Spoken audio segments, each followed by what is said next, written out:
Taxi Driver. Par rapport au film que je défends aujourd'hui, et il y a pour moi un peu une similitude de quelqu'un d'aussi mature dans un corps aussi jeune. Je dirais Al Pacino. Si j'étais pas artiste, en fait l'avantage c'est que quand on fait ce métier, on touche à tout.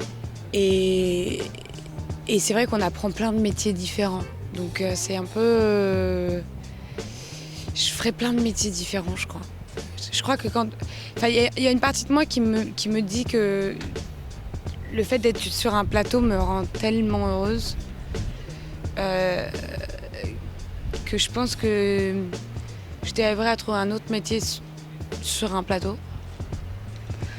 Et en même temps, ma sœur dit de moi que... Enfin, mes sœurs disent de moi que je peux un peu tout faire. Enfin, bizarrement, mais que genre... je peux faire plein de métiers différents. C'est une réplique que j'aime beaucoup et qui compte beaucoup pour moi, qui est une réplique de Mauvais Sang, de Carax.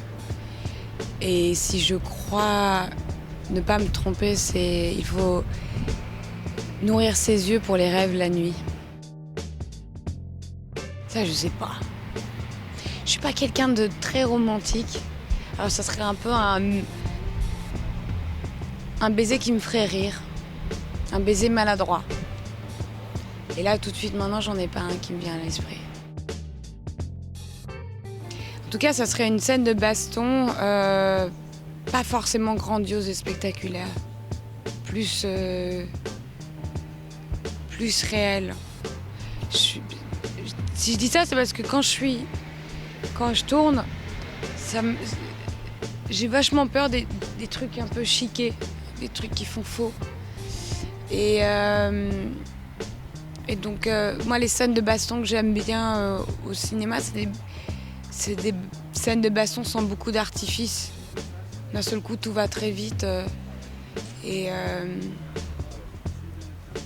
on se dit...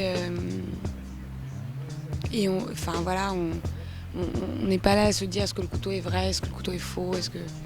ce genre de truc. Et en même temps, je pensais à plus qu'il y a une baston, mais une espèce de bataille d'un film d'enfance qui s'appelle Les Goonies, que j'ai toujours adoré. Et voilà, cette espèce de truc de plein de mômes qui essayent, qui plus que par la force, gagnent en étant soudés et en étant malins. Et donc voilà, ça serait plus quelque chose comme ça sinon. Ma sœur m'a dit Fight Club. Je sais pas comment le prendre. Mais ouais.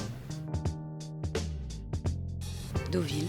Et pas parce que je suis ici, mais parce que c'est un festival que j'aime particulièrement. Parce que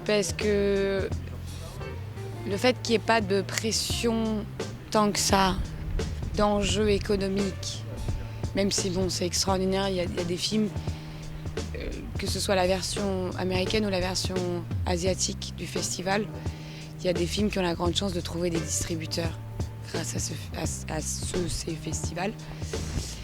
Mais il y a un vrai truc, il y a une vraie cinéphilie, il y a un truc incroyable avec les gens, il y a une proximité avec les gens, il y a quelque chose de très très simple comme ça où les gens sont là pour voir des films et beaucoup de films. Et donc, et généralement, parce que c'est assez simple d'accès, les gens vont voir tous les films. On se retrouve avec un public, moi pour avoir l'habitude de venir à ces festivals, de voir toujours les mêmes gens assis aux mêmes places, qui sont là et qui attendent ce rendez-vous avec impatience. Et moi de la même façon, j'aime beaucoup, dès que je peux, je viens ici. C'est une espèce de ressource cure cinématographique pour voir un peu de cinéma d'ailleurs, des cinémas qui peut-être, notamment pour les films asiatiques, ont du mal à sortir en Occident. Et, ou même des films qui sortent, mais qui sortent genre un an après. Et c'est assez chouette quand on découvre des très belles pépites et qu'on peut les partager et inciter les gens à les voir.